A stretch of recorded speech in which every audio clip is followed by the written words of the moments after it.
Sekarang ini kalau orang terkenal banyak uang punya masalah, antri yang bela. Betul.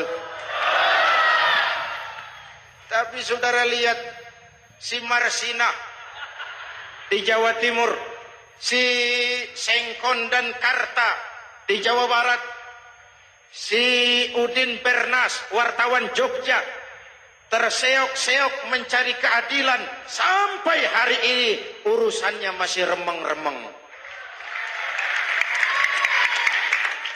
Kenapa bisa begitu? Jawabannya sederhana, tidak ada fulus. Ada fulus mulus. Tidak ada fulus manfus. Betul?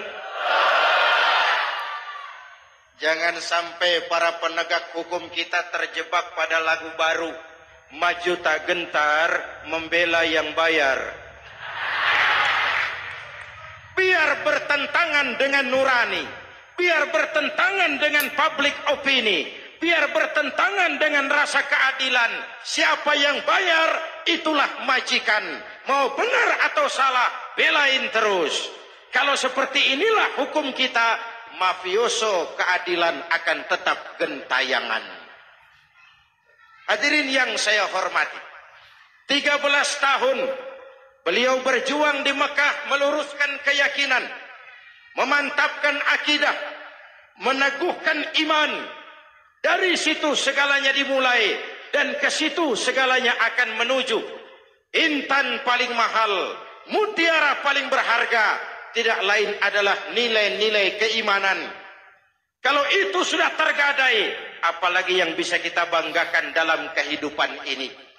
Kita merasa harta kita berharga, belum ada artinya ketimbang iman. Kedudukan kita punya nilai pun belum ada artinya ketimbang dengan nilai-nilai keimanan. Itu intan paling mahal, itu mutiara paling berharga. Harta baru ada manfaatnya kalau dilandasi dengan iman. Jabatan dan kedudukan baru terasa gunanya kalau dilandasi dengan keimanan. Kalau jabatan lepas dari iman, yang akan lahir Fir'aun baru. Jelas? Kalau harta terlepas dari iman, yang akan muncul adalah konglomerat korun. Kalau ilmu pengetahuan terlepas dari nilai dasar keimanan, maka yang akan muncul adalah ilmuwan pelacur yang menyalahkan yang benar, membenarkan yang salah untuk kepentingan pribadi. Dan kondisi seperti itu tidak akan membuat kita makin sehat. Oleh karena itu pada kesempatan ini, pesan pertama saya, menghadapi zaman susah, tetap jaga akidah. Tetap pelihara keyakinan. Kesulitan bukan untuk ditakuti, untuk diatasi. Hidup adalah kerja keras, bukan keajaiban. Perubahan tidak akan datang hanya dengan simsalabim abragadabra. Perubahan tidak akan muncul hanya dengan berandai-andai. Perubahan tidak akan turun dari langit seperti turunnya embun di waktu malam. Perubahan adalah kerja keras. Sehingga Al-Quran membimbing kita, innallaha la yughayyiru ma biqaumin hatta yughayyiru ma bi anfusihim. Allah tidak akan mengubah keadaan suatu bangsa kalau mereka tidak mau mengubah apa yang ada di dalam diri mereka.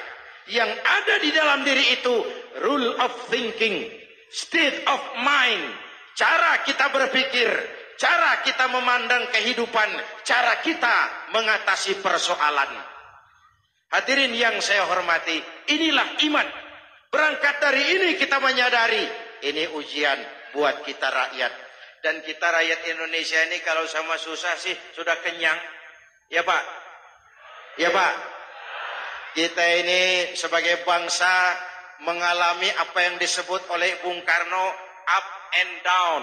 Naik, turun, timbul, tenggelam, pasang, surut. 350 tahun dijajah oleh Belanda, kita susah. Berangkat Belanda, masuk Jepang, susah lagi. Pergi Jepang, datang nikah, susah lagi. Lalu kita merdeka, dirongrong oleh berbagai pemberontakan, susah lagi. Makan bulgur, antri minyak. Lalu PKI berontak, susah lagi. Muncul orde baru, lama-lama susah lagi. Orde baru selesai, naik reformasi, mulai repot nasi, susah lagi.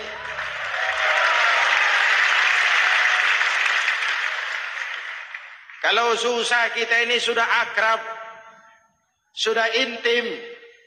Mestinya kalau sudah susah seperti itu, jangan salah sikap menyikapi kesusahan.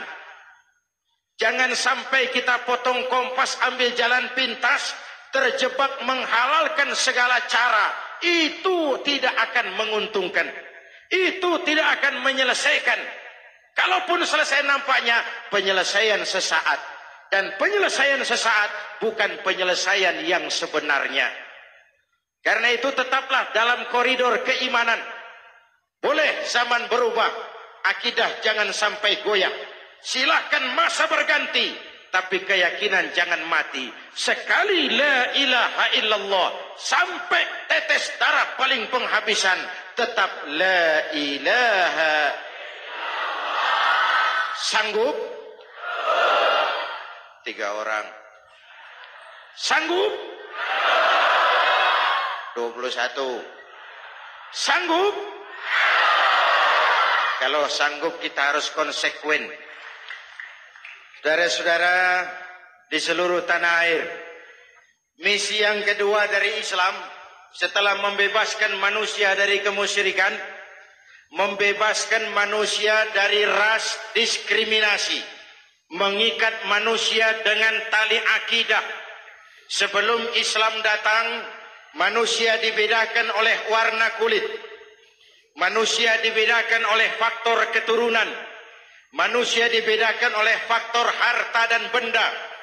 Adalah Rasul yang mengajarkan, innallaha la yanzuru ila suwarikum wala ila amwalikum walakin yanzuru ila qulubikum wa a'malikum. Allah tidak melihat potonganmu, Allah tidak melihat hartamu. Yang Allah lihat itu adalah hatimu dan amal perbuatanmu. Jauh sebelum Amerika teriak-teriak membanggakan apa yang mereka sebut sebagai Declaration of Independence, Nabi sudah mengajarkan kepada kita semua, An-nas kulluhum li Adam wa Adam min turab la fadla li Arabiyyin ala ujamiyyin illa bittaqwa. Seluruh manusia berasal dari Adam. Adam diciptakan dari tanah. Tidak ada kelebihan Arab dengan yang bukan Arab kecuali takwanya. Jauh sebelum Amerika mencanangkan bahwa semua manusia dilahirkan sama, that all men are created equal.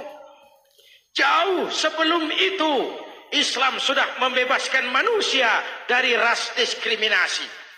Apa dalam konteks kekinian menghadapi zaman susah tetap jaga kerukunan? Ya Pak, ya Bu, oi Bu. Menghadapi zaman susah tetap jaga kerukunan, baik antar umat seagama, antar umat beragama, maupun antar umat beragama dengan pemerintah. Menjaga kerukunan, jangan saling sikat sikut di antara kita. Sebab kalau sudah rukun, saya ajak berhitung. 1 ditambah 1 sama dengan, itu matematika namanya, hasilnya pasti. Tapi angka sosial hasilnya aneh. Saya ubah jadi angka sosial. Ayo kita berhitung lagi. 1 orang takut ditambah 1 orang takut sama dengan 2 orang setengah berani. Kenapa setengah berani? Karena sudah berdua. Tadi kan takut sendiri. Kalau sama-sama takut berkumpul jadi setengah berani. Kalau ditambah 1 orang takut lagi, 1 orang takut ditambah 1 orang takut ditambah 1 orang takut sama dengan 3 orang berani. Kenapa jadi berani? Karena sudah bertiga. Kita yang lemah, kita yang marginal, kita yang dikucilkan, bahkan kita yang dilecehkan, kalau mau rukun kita akan kuat dan tidak bakal dipermainkan orang.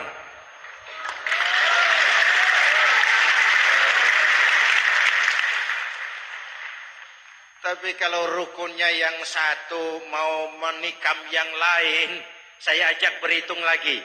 Yuk berhitung yuk. 1 ekor ayam ditambah 1 ekor musang sama dengan 1 ekor musang. Kemana ayamnya?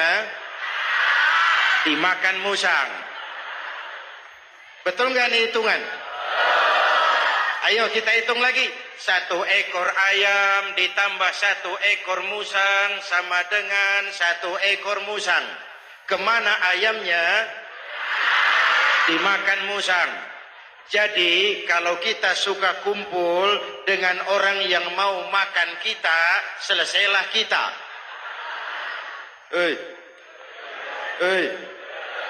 Maka kalau merasa kita ini ayam, yuk kumpul sama-sama ayam, pulang ke kandang ayam. Kalau ada ayam kumpul ke kandang musang, itu namanya ayam minum begon. Jelas? Menjaga kerukunan. Pertama, antar umat seagama, sesama muslim harus saling menjaga, harus saling memelihara. Baik dia muslim yang jadi kapolri, baik dia muslim yang jadi kasat, baik dia muslim yang jadi pengusaha, baik dia muslim yang jadi petani, nelayan, guru, semua komit menjaga semangat kebersamaan, rukun antar umat seagama. Jelas? Jelas? Hadirin yang saya hormati, atas dasar itu saya ingatkan kembali, kita semua ingin persoalan terorisme dilepaskan kaitannya dari agama manapun. Tidak ada kaitannya terorisme dengan Islam, dengan Kristen, dengan Hindu, dengan Buddha. Tidak ada kaitannya terorisme dengan pondok pesantren.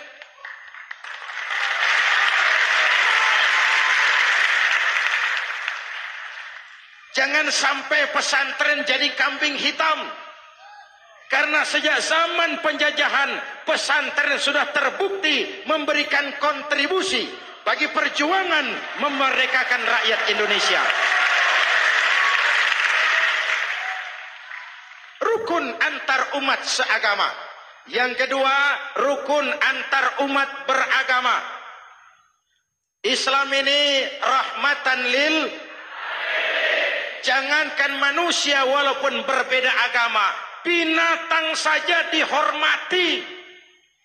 Ada hadis, fa iza zabahtum fa ahsinuz zibhata. Kalau kamu menyembelih hewan, sembelihlah dengan cara yang terbaik. Jangan menyembelih ayam dengan pisau tumpul. Itu namanya tidak berperi kebinatangan. Yang kecil lagi, saudara buka babul istinja, makruh buang air kecil di tanah yang berlubang. Sebab apa? Pertama, menjaga kesehatan. Siapa tahu di lubang yang saudara buang air kecil itu ada gas beracun. Kalau tidak, melindungi binatang yang ada di dalam lubang. Siapa tahu di lubang yang saudara buang air kecil itu ada semut sedang rapat membahas terorisme. Apa dosanya lalu mati dikencingi? Ini namanya rahmatan lissemut. Binatang saja dilindungi. Maka perbedaan agama tidak harus menyebabkan kita bertolak belakang. Perbedaan agama bukan alasan untuk saling bermusuhan. Apalagi kita sudah menyadari tentang kemajemukan kita, tentang kebinekaan kita, tentang keragaman kita. Rukun antar umat beragama.